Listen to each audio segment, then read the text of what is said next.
Predstavnik čovjeka o kojem je svijet pričao ravno 4 dana. Riječju Murat Šabanović. Gospodine Šabanoviću, pravimo razgovor i ovaj intervju u Sarajevu.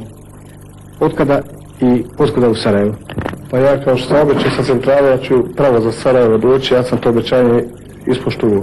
Došao sam, nijedna barikada srpska nije mogla zaustaviti ni Jugo armije. Došao sam, bio da se obračunao sa Ukrajincom, ali imao je sreć, pa je Aliju zarobio i nije mi se ta prilika ovog puta ukazala. Kako to predsjednika zarobi, a Murata nije mogao? Pa predsjednik misli da se bori mehrametom i dobrom dušom, ja mislim da nema borbe protiv njega nego oružjem i raketama. Bili smo svi s vama, ali iskreno rečeno istrijepili. Što ste u stvari radili onda kad ste najenergičnije prijetili Kukanjcu i svima? Što ste radili tada u centrali? S čim ste raspolagali?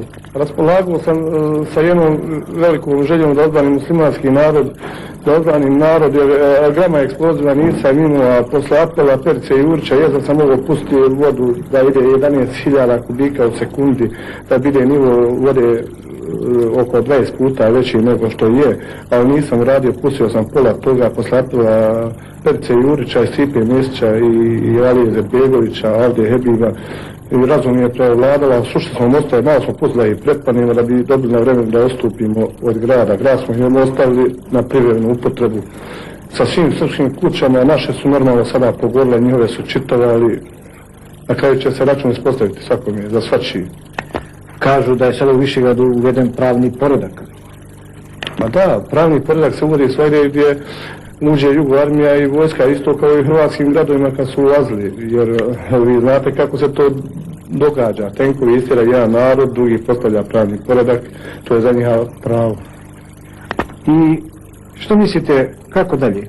Pa mislim, pravo da ti kažem, uz pomoć cijele svjetske zajednice, a posebno uz pomoć Hrvata i svi ostali naroda u Jugoslaviji, da se odupremo tome velikosrpskom agresoru, da spriječimo prolazak na Drini, jer ja sam uvijek govorio Aliji Izetbegoviću i svima našim državnicima ako pane više da je rat na Baščaršiji.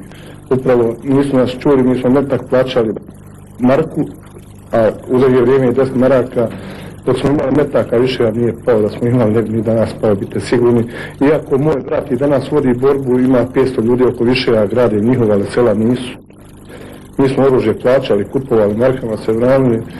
Ja i ovoga puta apelujem da znam da su veliki nevolji i Hrvatska čitava da je sporana kao i Bosna. Mi njima nismo možda pomogli, ali više da sigurno jest. Prvi tenkovi koji su išli na Dubrovnik, mi smo ih zaustavili, ošišali četnike, vratili 48 sati. Kasnije po naređenju stranke morali smo da ih pustimo, iako smo nas pola plakalo. Kad smo ih pustili, znali smo šta će uraditi. Imate zamjerka na bosansko-hercegovačku politiku? Ima veliku zamjerku, jer 2 godine smo imali vlast, a da nemam oružje, ne mogu da shvatim državu koja ima vlast u ruci, a da nema novac da kupi oružje. Mi smo morali imati tenkove na Drini, a ne, ako ne tenkove, makar dovoljno metaka i eksplozija da zaustavimo tu agresorsku politiku. Otprilike kad smo sjeli dizati motor u ulazu, uvijek je bilo mi ćemo sa njima mirno.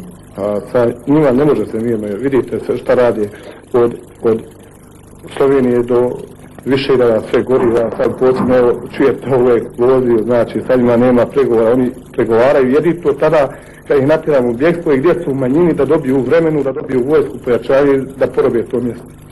Je li sve izgubljeno? A izgubljeno ne može biti dok je ljudi koji su spremni da idu do kraja.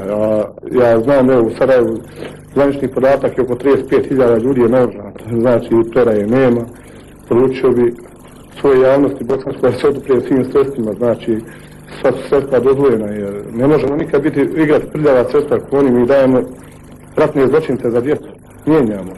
Takve trebamo automatski ubijati, nema zamjene zločinca za dijete.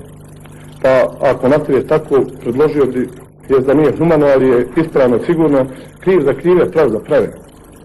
Ako on može dijete naše mijenjati za borca, da i mi njihovo mijenjamo za borca. Mnogo ima još uvijek, da tako kažem, izjednačavanja u Bosni i Hercegovini. Srbija kriva za Bosnu i Hercegovinu, Hrvatska kriva za Bosnu i Hercegovinu. Što vi mislite? A to je, ja mislim da je glupost te 2 stvari pored. Jer mi znamo, mislim da je Hrvatska bila kriva za stvari u Bosni, da bi muslimani dosta bili svi poklat. To je glupost pored, jer mi znamo da Srbija pretenduje teritorijalno, da ima želju da porobi muslimanski narod, da ih služimo kao Hamali, kao ja nisam prije snarođen musliman, ja ću ostati uvijek takav, boriti se za ovu zemlju normalno do kraja. Da sam rođen bilo koje konfekcije, ali sigurno vam kažem da ne bi mogo raditi i nijedan ispravan čovjek ne može raditi što oni radi. Da se vratimo sada onim trenutima kad ste bili u centrali i kada je cijeli svijet bdio nad vašim riječima. Što ste iskreno onda razmišljali kad ste prijetili Kukanjcu? Pa iskreno sam razmišljao da se što više naroda evakuira iz brane.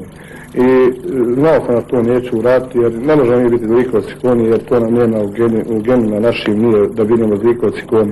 I zamjerio bi ovim putem preko Hrvatske televizije Sarajevo što je izbrisala ono poznatu rečenicu generale jebem ti mater. Ja sam to rekao i nastojim iza toga jer on je ubica muslimanskog i hrvatskog naroda. Morate, otkud vam ideja da uđete u centralu i da učinite to što ste učinili? Pa da ti kažem, ja još prije 2 godine smo se spremali, znali smo da će ovo biti, mene nerviraju ovi generali koji danas upravo nisu znali tek vidjeti šta se događa s Bosnom. Kad je svaki njegov vojnik, uvodnik i ostali svi vidjeli šta je bilo s Bosnom, a on nije vidio i danas se priklanja, mene je strah tih generala. Ja te generale podhitno dao im penzije i ako su zaradili, ako nisu, izveo pred sud naroda.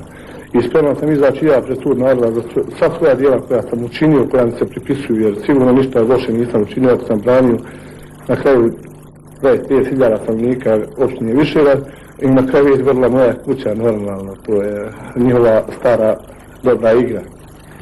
Gospodine Šabanoviću, gledatelji bi željeli da čuju iz prve ruke od vas ko je Murat Šabanović. Murat Šabanović je 36 godina starosti ima i iz jedne sam porodice gdje nas ima sve 9 drži oružje u rukama. Borimo se za suverenu Bosnu normalno, jer ja sam u jednom današnjem intervju rekao ako me vidi neko morao krstiti dereljno u Dalmaciji, onda će me to vratiti papa, a ne neki patrija u Beogradu. A imam ženu, 4 djece, sinu ime Dajazit, dao sam ga na inar protijeći se Kosovskoj bitki, kad su snimali onaj film poznati Kosovski boj i ima 3 čerke, zdrave su i žive, sigurno su. Pozdravio hrvatsko gledateljstvo, zaželio im da se oni što prije još riješe Kutašu, mi kažemo Kutašu u Bosni, oni svoji četnika